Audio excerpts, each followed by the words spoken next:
You ask Tiger to calculate. This deals with linear inequalities with one unknown. The final result is c greater than 144 over 5 greater than 284 over 5. Let's solve it step by step. Isolate the c. Multiply both sides by inverse fraction 9 over 5.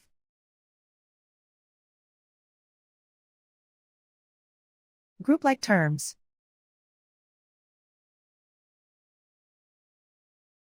Multiply the coefficients.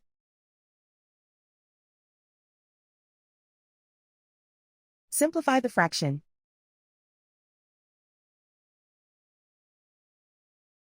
Multiply the fractions.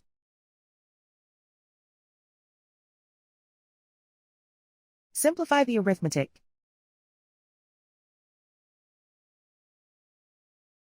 Plot the solution on a coordinate grid.